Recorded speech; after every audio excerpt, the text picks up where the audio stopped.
Hello, welcome to all of you in HPSC classes. आज का जो हमारा टॉपिक है क्लास +2 अकाउंटेंसी का, वो है revaluation of assets and liabilities, means revaluation account. बच्चों, ये जो टॉपिक है रीवैल्यूएशन अकाउंट, ये हमारे पास 3 चैप्टर्स में यूज़ होगा।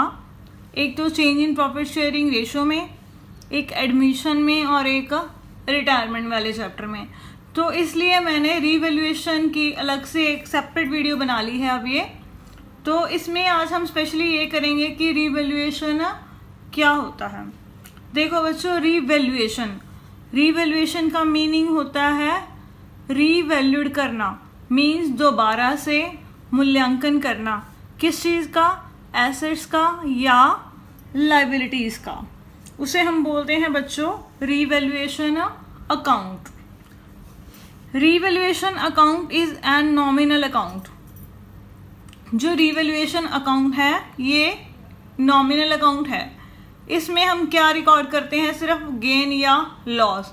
किसका? एसेट्स और लाइबिलिटीज़ का। मीन्स हमारी जो एसेट्स हैं उनको रीवैल्यूड करने से हमें अगर कोई गेन हुआ है या हमें कोई लॉस हुआ है तो वो किस में रिकॉर्ड किया जाता है बच्चों? रीवैल्यूएशन अकाउंट में। तो इस वजह से ये कौन सा अकाउंट हो गया? Nominal account. अब ये रीवैल्यूएशन अकाउंट होता क्या है? Revaluation means to recheck the values of both assets and liabilities, found any change in these values. Revaluation का मतलब बच्चों क्या होता है? हमारी जो एसेट्स हैं और जो लाइबिलिटीज़ हैं उनकी वैल्यूज़ को रीचेक करना। रीचेक करना मीन्स उनकी वैल्यू दोबारा से निकालना। क्योंकि जो हम एसेट्स खरीदते हैं, हो सकता है हमने वो 1 साल पहले की खरीदी हो सकता है वो हमने 10 साल पहले खरीदी हो, और बुक्स में उनकी कौन सी वैल्यू रिकॉर्ड की जाती है जब वो खरीदी जाती हैं। और हो सकता है कि जो एसेट्स की वैल्यू है जितने में वो खरीदी गई हैं उससे कम भी हो सकती है, उससे ज़्यादा भी हो सकती है।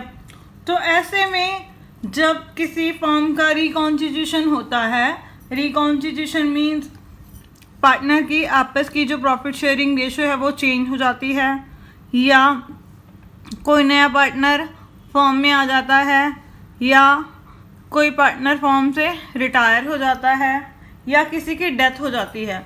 तो उस केस में हमें क्या करना पड़ता है? एसेट्स और लायबिलिटीज़ का दोबारा से मूल्यांकन करना पड़ता है। और जितनी वैल्यू इंक्रीज या डिक्रीज होती है एसेट्स या लायबिलिटीज़ की, उसे हमें बुक्स में रिकॉर्ड करना पड़ता है।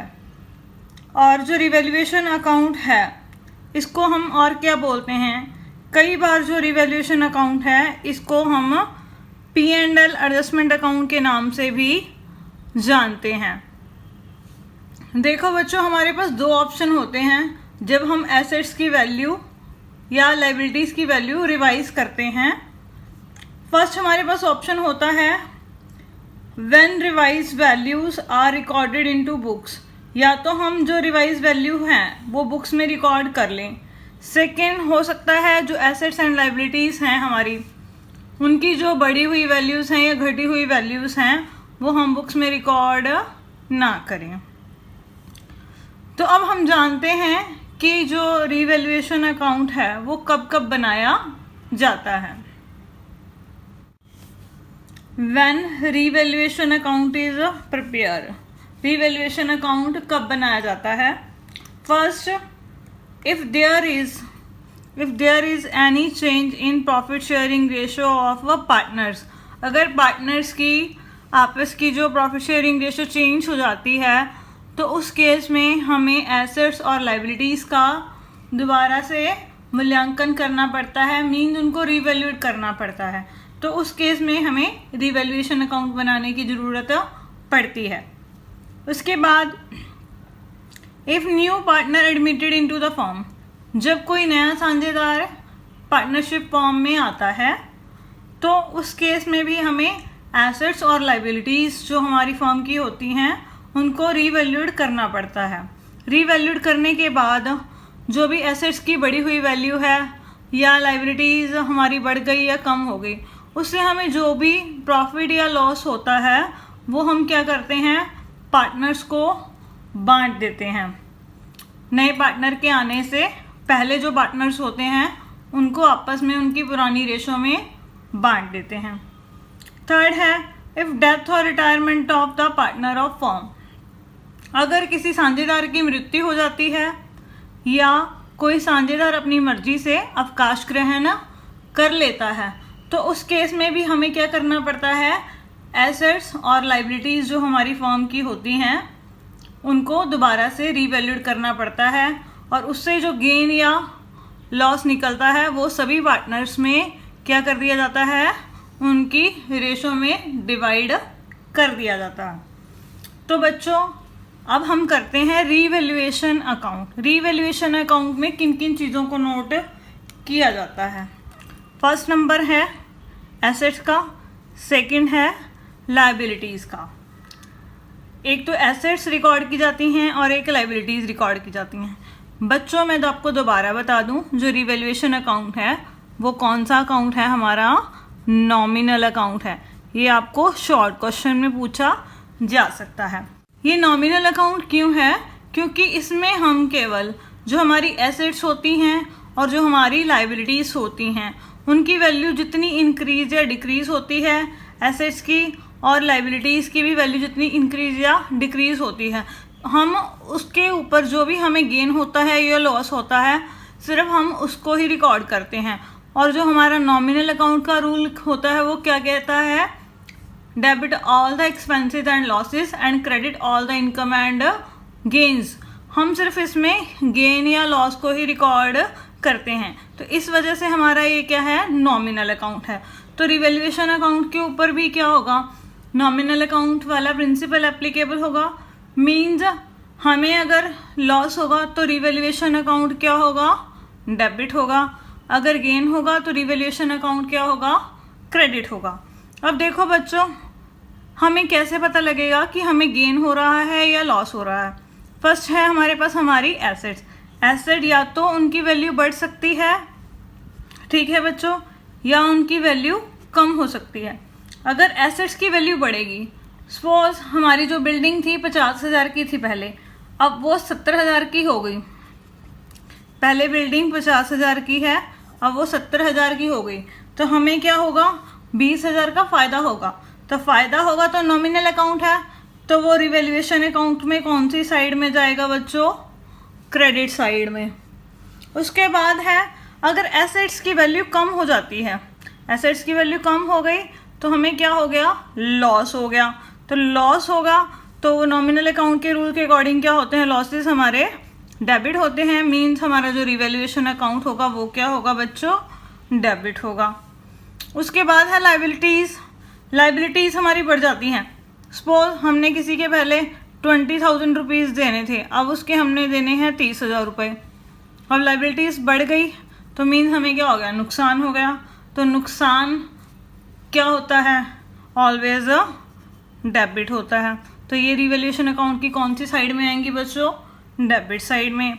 उसके बाद अगर हमारी लायबिलिटीज़ अगर कम हो जाती हैं, जितने हमने पैसे पहले देने थे अब उससे हमने कम देने हैं, तो लायबिलिटीज़ कम हो गई तो हमें क्या हो जाएगा बच्चों, गेन। गेन ऑलवेज क्या होते हैं, नॉमिनल अकाउंट के अकॉर्डिंग क्रेडिट। तो हमारा उस टाइम रिवैल्यूएशन अकाउंट क्या होगा बच्चों, क्रेडिट होगा। ये तो मैंने आपको ब्रीफली समझाया है कि रिवैल्यूएशन अकाउंट में क्या क्या आइटम्स रिकॉर्ड की जाती हैं। सिर्फ एसेट्स और लायबिलिटीज़, जितनी इनकी वैल्यू बढ़ जाती है या जितनी वैल्यू इनकी कम हो जाती है, सिर्फ हमने उसको रिकॉर्ड करना है। और क्या क्या आइटम्स इसके डेबिट में आएंगी, क्या क्या क्रेडिट में आएंगी, वो मैंने आपको एक बार ब्रीफली बता दिया। तो आइए अब हम इसकी जर्नल एंट्रीज करते हैं कि रिवैल्यूएशन अकाउंट में कौन कौन सी आइटम्स की जर्नल एंट्री आएंगी। अब हम करते हैं जर्नल एंट्रीज किस केस में, जब रिवाइज वैल्यू जो होती हैं एसेट्स और लायबिलिटीज़ की बुक्स में रिकॉर्ड की जाती हैं। First, decrease in value of assets. Decrease means होता है बच्चों कम होना। एसेट्स की वैल्यू कम हो गई, कम हो गई तो हमें क्या होगा बच्चों, नुकसान होगा। और नुकसान रीवैल्यूएशन अकाउंट में कहाँ आता है, अभी मैंने आपको बताया, जो हमारे एक्सपेंसेस और लॉसेस होते हैं बच्चों वो क्या होते हैं, डेबिट। तो इस वजह से जो हमारा रीवैल्यूएशन अकाउंट है वो क्या हो जाएगा बच्चों, डेबिट। और एसेट्स कम हो गई, चली गई, तो उसे हम क्या कर देंगे, क्रेडिट। यानी revaluation account debit to assets account. जितने रुपए से कम हो गई वो आ जाएगा अमाउंट में। Second, for increase in the value of assets. Increase means होता है बढ़ना। अगर एसेट्स की वैल्यू बढ़ जाती है, हमारी कोई प्रॉपर्टी है उसकी वैल्यू बढ़ गई, तो हमें क्या होगा, फ़ायदा। तो जो फ़ायदे होते हैं बच्चों वो क्या होते हैं, ऑलवेज क्रेडिट होते हैं। तो फिर क्या होगा, रीवैल्यूएशन अकाउंट क्रेडिट हो जाएगा हमारे पास। और एसेट्स की वैल्यू बढ़ गई तो एसेट्स आ गई, तो एसेट्स अकाउंट हम क्या करेंगे, डेबिट कर देंगे। Assets account debit to revaluation account. उसके बाद है for increase in the value of liabilities. हमारी जो लाइबिलिटीज़ हैं, हमारे जो उत्तरदायित्व हैं, जो बिजनेस के बर्डन्स हैं वो बढ़ गए। अब पहले से ज़्यादा पैसे देने पड़ेंगे, तो क्या होगा, नुकसान होगा। तो रीवैल्यूएशन क्या होता है बच्चों उस समय, डेबिट। तो रीवैल्यूएशन अकाउंट डेबिट टू जो लाइबिलिटी बड़ी है हमारी, टू लाइबिलिटीज अकाउंट। ठीक है बच्चों, ये आ गया जितनी अमाउंट से लाइबिलिटीज बढ़ गई वो। उसके बाद for decrease in value of liabilities. हमारी जो लाइबिलिटीज़ है वो कम हो गई, बर्डन कम हो गया बिजनेस का। तो जब वो बढ़ी तो हमने रिवैल्यूएशन डेबिट किया, जब कम होंगी तो हम क्या करेंगे, फ़ायदा होगा। तो रिवैल्यूएशन अकाउंट क्या होगा, क्रेडिट होगा टू रिवैल्यूएशन अकाउंट। डेबिट में क्या आएगा, जो लाइबिलिटी कम हुई है उसे हम क्या कर देंगे, डेबिट। जितनी अमाउंट से कम हो गई वो अमाउंट यहाँ आ जाएगी। उसके बाद ये भी हो सकता है बिजनेस में, नया केस करवा रही हूँ, एक और हमारे पास है। If unrecorded assets found.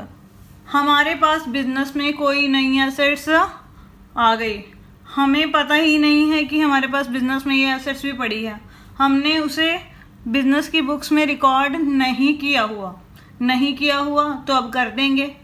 Assets जो अब रिकॉर्ड करेंगे तो वो हमारा क्या हो जाएगा बच्चों, बेनिफिट होगा, तो उसे क्या करेंगे, क्रेडिट करेंगे। तो बोलो हाँ कि रिवैल्यूएशन अकाउंट क्या होगा, क्रेडिट होगा टू रिवैल्यूएशन अकाउंट। तो जो एसेट्स हमें मिल गई है तो वो क्या हो जाएगी बच्चों, डेबिट हो जाएगी। जितनी अमाउंट की वो एसेट्स होगी जो हमें पता लगा तो उसे हम डेबिट कर देंगे उतनी अमाउंट से टू रिवैल्यूएशन अकाउंट। इसके बाद है if any unrecorded liability found. हमारे पास हो सकता है कोई ऐसी लाइबिलिटी हो जो हमें पता चली अब और वो बुक्स में रिकॉर्ड नहीं की गई है। तो ऐसी लाइबिलिटीज़ जो पहले से बुक्स में रिकॉर्ड नहीं है, तो वो पता लगने के बाद हमारी जो लाइबिलिटी है वो क्या हो जाएगी बच्चों, इंक्रीज हो जाएगी। तो हमारा बर्डन बढ़ जाएगा। तो इससे क्या होगा, रिवैल्यूएशन अकाउंट डेबिट हो जाएगा टू जो लाइबिलिटी हमने अब पे करनी, टू लाइबिलिटी अकाउंट। अब सारी ट्रांजैक्शंस हो गई हमारे पास, जो डेबिट में आनी थी, जो क्रेडिट में आनी थी रिवैल्यूएशन की। अब सारी ट्रांजैक्शन हो गई। उसके बाद क्या होगा, या तो रिवैल्यूएशन का हमें प्रॉफिट होगा या उसका लॉस होगा। तो प्रॉफिट जब होता है तो वो हम क्या करेंगे, रिवैल्यूएशन का सभी पार्टनर्स में बांट देंगे। Revaluation account debit to partners capital account.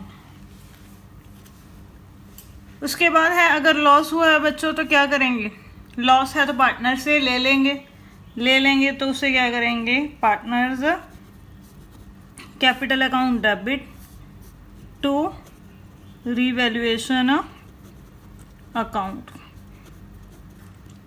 कौन सी रेशो मिलेंगे बच्चों, वही उनकी जो ओल्ड रेशो होती है पार्टनर्स की, उस रेशो में उनको प्रॉफिट दे देंगे और उसी रेशो में अगर लॉस हुआ है तो उनसे हम ले लेंगे। तो ये हो गई जर्नल एंट्रीज रीवैल्यूएशन अकाउंट की। इसके बाद हम बनाते हैं रीवैल्यूएशन अकाउंट। इसकी डेबिट में क्या आएगा, इसकी क्रेडिट में क्या आएगा। अब जर्नल एंट्रीज हो गई तो हमें रिवैल्यूएशन अकाउंट बनाना बिल्कुल आसान हो जाएगा। आइटम्स हमें पता लग जाएंगी, क्योंकि जहाँ जहाँ रिवैल्यूएशन अकाउंट जर्नल एंट्री में डेबिट होगा वो आइटम्स रिवैल्यूएशन की डेबिट में, और जहाँ जहाँ रिवैल्यूएशन अकाउंट क्रेडिट होगा वो आइटम्स रिवैल्यूएशन अकाउंट की क्रेडिट साइड में आएंगे। अब हमने रिवैल्यूएशन का जो परफॉर्मा है वो बना लिया। सिंपल जैसे हम कोई भी लेजर अकाउंट बनाते हैं वैसे इसका परफॉर्मा है। ये इसकी डेबिट साइड है और ये इसकी क्रेडिट साइड है। अब हमने इसकी जर्नल एंट्रीज जो थी रिवैल्यूएशन अकाउंट में जो आएंगी वो हमने कर ली। तो अब उसकी पोस्टिंग करते हैं कि कौन कौन सी एंट्रीज डेबिट में आएंगी और कौन कौन सी एंट्रीज क्रेडिट में आएंगी। फर्स्ट एंट्री हमने करी थी कि एसेट्स की वैल्यू कम हो गई तो उस जर्नल एंट्री में क्या था, रिवैल्यूएशन अकाउंट डेबिट हुआ था, तो वो कौन सी साइड में आएगा, इसकी डेबिट साइड में टू एसेट्स अकाउंट, जितनी वैल्यू कम हो गई वो। उसके बाद सेकंड एंट्री करी थी, एसेट्स की वैल्यू बढ़ गई तो बेनिफिट हो गया, तो वो कौन सी साइड में आएगा बच्चों, क्रेडिट साइड में बाय एसेट्स अकाउंट। ठीक है। उसके बाद ये इंक्रीज होने की और ये डिक्रीज होने की। उसके बाद एंट्री थी अगर हमारी जो लाइबिलिटीज़ हैं वो इंक्रीज हो जाती हैं तो वो क्या होता है बच्चों, लॉस होता है। तो वो कौन सी साइड में आएगा, डेबिट साइड में टू लाइबिलिटीज़ अकाउंट इंक्रीज हो गई, वो पोस्ट कर दिया। इसके बाद अगर लाइबिलिटीज़ हमारी कम हो जाती हैं तो मीन्स बेनिफिट हो गया, वो कौन सी साइड में आएगा बच्चों, क्रेडिट साइड में। तो ये मैंने क्रेडिट साइड में डाल दिया रिवैल्यूएशन की। उसके बाद है जो हमारी अनरिकॉर्डेड एसेट्स हैं वो हमें मिल गई, अनरिकॉर्डेड एसेट्स हैं वो मिल गई, तो अनरिकॉर्डेड एसेट्स हमारा बेनिफिट हो गया बच्चों। तो वो कहाँ आएगा, क्रेडिट साइड में, तो बाय अनरिकॉर्डेड एसेट्स। अगर अनरिकॉर्डेड लाइबिलिटीज़ मिली हैं तो उस जर्नल एंट्री में हमने क्या किया था, revaluation account debit to unrecorded liabilities. अब ये सारी एंट्रीज आ गई। अगर क्रेडिट साइड इसकी ज़्यादा है डेबिट साइड से, ये सारा बेनिफिट है, तो हमें क्या होगा, रिवैल्यूएशन अकाउंट में प्रॉफिट, और जो प्रॉफिट होगा बच्चों वो कहाँ ट्रांसफ़र होगा, पार्टनर्स के कैपिटल अकाउंट में। Profits transfer to partners capital account. अगर उनकी कैपिटल्स फिक्स हैं तो फिर कौन से अकाउंट में जाएगा, उनके करंट अकाउंट में। ठीक है बच्चों। कौन सी रेशो में हम डिवाइड कर देंगे, उनकी ओल्ड रेशो में। उसके बाद है अगर डेबिट साइड ज़्यादा है मीन्स लॉसेस ज़्यादा हैं, गेन कम है, तो फिर हमें क्या होगा, लॉस होगा। डेबिट साइड में से क्रेडिट साइड माइनस करने के बाद जितना आएगा वो क्या आ जाएगा बच्चों, लॉस। लॉस भी हम क्या करेंगे, पार्टनर्स को दे देंगे by loss on revaluation account. Transfer to, कहाँ ट्रांसफ़र करना है, पार्टनर्स के कैपिटल अकाउंट में। अगर उनकी कैपिटल्स फिक्स हैं तो फिर उनके कौन से अकाउंट में ट्रांसफ़र होगा बच्चों, उनके करंट अकाउंट। उसके बाद हम जो दोनों साइड्स हैं उसका क्या करेंगे, टोटल लगा देंगे। तो ये बन गया हमारा रिवैल्यूएशन अकाउंट। चाहे उनकी प्रॉफिट शेयरिंग रेशो चेंज हुई है चाहे नया पार्टनर एडमिट हुआ है फर्म में या किसी पार्टनर की डेथ हो गई या कोई पार्टनर रिटायर हो गया, तीनों केसेस में ऐसे का ऐसे ही बनेगा। तो इसे अच्छे से देख लो, अच्छे से समझ लो। ये कंसेप्ट क्लियर करना बहुत ही ज़रूरी है और बहुत ही इम्पॉर्टेंट कंसेप्ट है ये। अब हम करते हैं 49th इलस्ट्रेशन। ये आप अपनी कॉपी पर नोट कर लीजिए, इसमें से या तो इसका स्क्रीनशॉट ले लीजिए, क्योंकि जब कॉपी पर सॉल्व करेंगे तब आपको एंट्री समझ में आती जाएंगी कि कौन कौन सी एंट्री चल रही है। फर्स्ट जो एंट्री है, इन्होंने क्या कहा है, stock is under valued bye 10% and book value of stock is 54,000। Stock जो है वो 10% से कम लगा हुआ है और उसकी जो वैल्यू है वो 54,000 है, बुक वैल्यू। इट मीन ये जो वैल्यू है हमें कम दी गई है 10%। तो अब 10% जितनी वैल्यू कम दी गई है मीन्स एसेट्स 10% से कम रिकॉर्ड की गई है। तो 10% से जब हम और रिकॉर्ड करेंगे तो वो क्या होगा बच्चों, हमारा बेनिफिट। तो रिवैल्यूएशन अकाउंट इसमें क्या होगा, क्रेडिट। सेकेंड है, stock is over valued bye 10%। Stock 10% से ज़्यादा लगा हुआ है, ओवर वैल्यूड मीन्स ज़्यादा लगना। बुक वैल्यू कितनी दे रखी है, 66,000। मीन्स अगर 100 रुपये का स्टॉक है वो 10% ज़्यादा लगा कर कितना दिया हुआ है यहाँ पर, 110% के हिसाब से। मीन्स वो 10% हमने लगाना नहीं है, फालतू का स्टॉक में ऐड कर रखा है। तो इससे हमारी जो एसेट्स है उसकी वैल्यू का क्या होगी बच्चों, कम हो जाएगी। उसके बाद है value of land and building is to increase to 5 lakh. जो लैंड एंड बिल्डिंग है उसकी वैल्यू बढ़कर कितनी हो गई, 5 लाख। इंक्रीज टू है यहाँ पर, ये चीज़ ध्यान रखना है। कई बार क्वेश्चन में इंक्रीज टू दे दिया होता है और कई बार इंक्रीज बाय लिखा होता है। टू लिखा होता है तो इस मीन्स ये बढ़कर वैल्यू इतनी हो गई। अब वैल्यू उसकी इतनी है 5 लाख, पहले कितनी थी 4 लाख। मीन्स कितनी बढ़ी, हमें वो डिफरेंस निकालना पड़ेगा। मीन्स 1 लाख रुपया बढ़ गई। ठीक है बच्चों, तो हम जो एंट्री करेंगे वो किससे करेंगे, 1 लाख से, जितना उसमें चेंज आया एसेट्स में। उसके बाद है value of land and building is to be increase by 5 lakh. अब यहाँ पर देखो बच्चों क्या लिखा हुआ है, increase by 5 lakh. Book value कितनी दे रखी है, 4 लाख। अब पहले 4 लाख थी, 5 लाख रुपए से बढ़ गई, बाय मीन्स से। तो मीन्स अब उसकी जो नई वैल्यू होगी वो कितनी होगी, 9 लाख। ये जो है दे रखी है 5 लाख, ये नई वैल्यू नहीं है। जितनी वैल्यू बड़ी चेंज हुई ये वो है। तो इस केस में जो जर्नल एंट्री होगी वो किससे होगी, वो 5 लाख से होगी। ऊपर वाली एंट्री और इस वाली एंट्री में टू और बाय से ही पूरी एंट्री डिफरेंट हो गई। इंक्रीज टू थी तो ये मीन्स क्या है, नई वैल्यू है। इंक्रीज बाय है तो मीन्स ये वो वैल्यू है जितनी वैल्यू चेंज हुई है। उसके बाद है a debtor whose due to amount 40,000 was return off as bad debts last year. एक डेटर था, उससे हमने 40,000 रुपये लेने थे, उसे हमने पिछले साल के बैड डेबिट्स में डाल दिया था। पेड 30,000 इन फुल सेटलमेंट, उसने अब हमें 30,000 रुपीज़ दे दिए। मीन्स डूबे हुए पैसे हमारे पास आ गए। तो हम कितनी अमाउंट से एंट्री करेंगे, 30,000 से। उसके बाद है an old customer whose account was written off as bad debits. एक हमारा पुराना कस्टमर था जिसका अकाउंट हमने राइट ऑफ कर दिया था बैड डेबिट्स मानते हुए। हैज़ प्रॉमिस टू पे 15,000, उसने प्रॉमिस किया है कि मैं आपको 15,000 दे दूंगा in full settlement of account 25,000। 25,000 हमने उससे लेने थे, वो हमें क्या करेगा, 15,000 पे कर देगा फ्यूचर में। अभी उसने दिए नहीं है, अभी देगा। इट मीन तब तक वो हमारा क्या बन जाएगा बच्चों, डेटर बन जाएगा। तो वो एंट्री कितने से होगी हमारे पास, 15,000 से। उसके बाद a liability for claim included creditors for 20,000 is settled at 16,000। एक लाइबिलिटी थी जिसका क्लेम था क्रेडिटर्स का, वो 20,000 रुपये का हमने नोट किया हुआ है। वो जो क्लेम है वो कितने में सेटल हो जाएगा, 16,000 में सेटल हो गया। इट मीन्स हमने उनको 16,000 पेमेंट कर दी। मीन्स 4,000 रुपये का हमें क्या हो गया, बेनिफिट।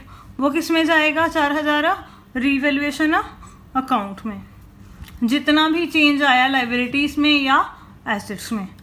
उसके बाद एक computer is purchase on 1 October 2016 for 40,000। एक कंप्यूटर हमने परचेज किया था 1 अक्टूबर 2016 को 40,000 रुपये का।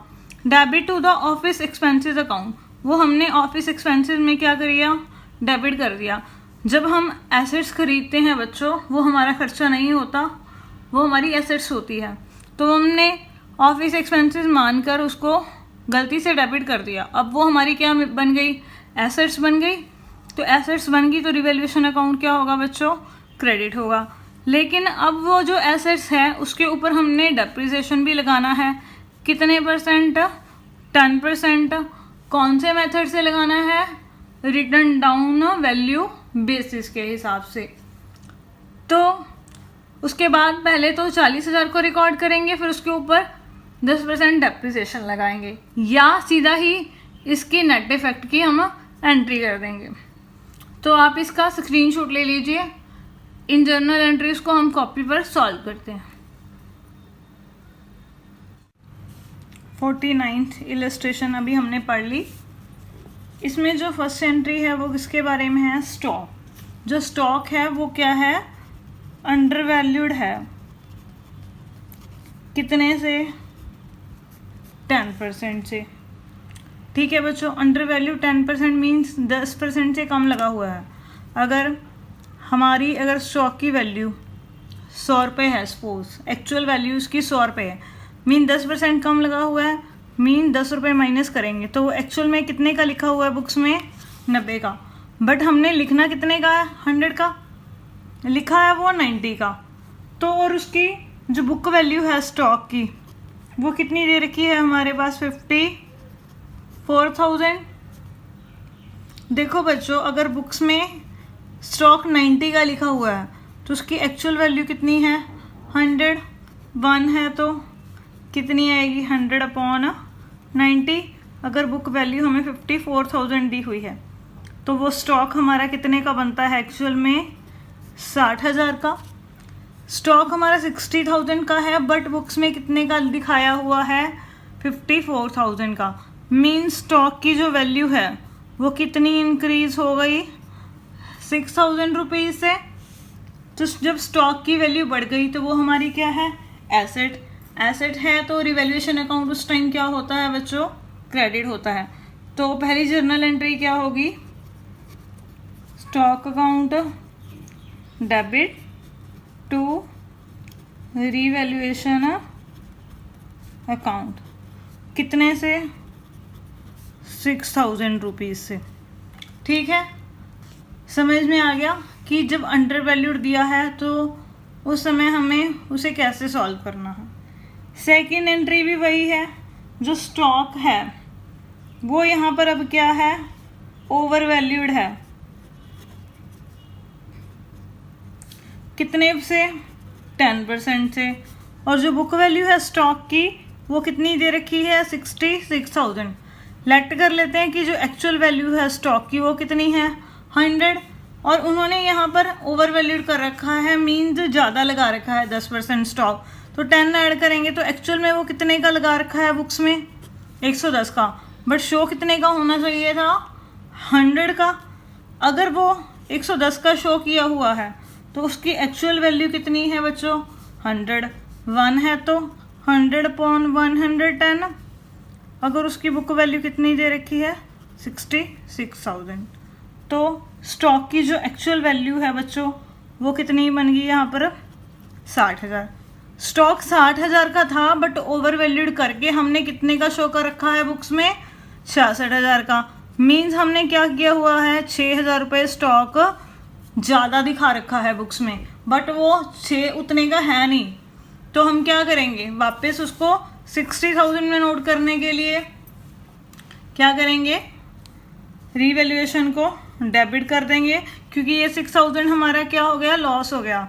हमारी जो एसेट्स है वो 6,000 रुपीज़ कम हो गई। Revaluation account debit to stock account, कितने से, 6,000 रुपीज़ से। ठीक है बच्चों, उसके बाद नेक्स्ट एंट्री हमें क्या दे रखी है, जो हमारी लैंड एंड बिल्डिंग है उसकी जो बुक वैल्यू है, लैंड एंड बिल्डिंग की बुक वैल्यू कितनी दे रखी है हमारे पास, 4 लाख की। वो इंक्रीज होकर कितनी हो गई, इंक्रीज टू 5 लाख, मीन्स उसकी नई वैल्यू कितनी है, 5 लाख। तो वैल्यू कितनी इंक्रीज हो गई, 1 लाख रुपए। हमने रीवैल्यूएशन अकाउंट में सिर्फ जो चेंज आया है वही लेकर जाना है। नई वैल्यू उसकी 5 लाख है, पुरानी 4 लाख है। तो लैंड एंड बिल्डिंग बढ़ गई हमारी 1 लाख से। तो हमें क्या हो गया बच्चों, बेनिफिट हो गया। तो क्या करेंगे इसमें, लैंड एंड बिल्डिंग की वैल्यू इंक्रीज हो गई, बेनिफिट हो गया, तो रिवैल्यूएशन अकाउंट क्या होगा, क्रेडिट होगा। और लैंड एंड बिल्डिंग अकाउंट क्या हो गया हमारा, डेबिट हो गया। कितने से होगा, जितनी वैल्यू इंक्रीज हुई है। 1 लाख टू रिवैल्यूएशन अकाउंट, कितनी, 1 लाख रुपीज़। ये हो गई हमारी एंट्री जब लैंड एंड बिल्डिंग की वैल्यू इंक्रीज हो गई। इसके बाद है 4th एंट्री। अब यहाँ पर क्या क्या रखा है कि जो लैंड एंड बिल्डिंग है इंक्रीज बाय 5 लाख, वो 5 लाख रुपए से बढ़ गई। और जो बुक वैल्यू है लैंड एंड बिल्डिंग की वो क्वेश्चन में कितनी दे रखी है हमारे पास, 4 लाख की। अब यहाँ पर बाय दे रखा है, मैंने आपको भी समझाया था।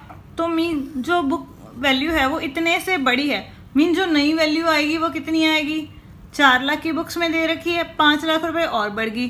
तो जो नई वैल्यू होगी इस टाइम वो कितनी होगी हमारी, 9 लाख। लेकिन जर्नल एंट्री में हमने सिर्फ किसे रिकॉर्ड करना है, जो चेंज आया है।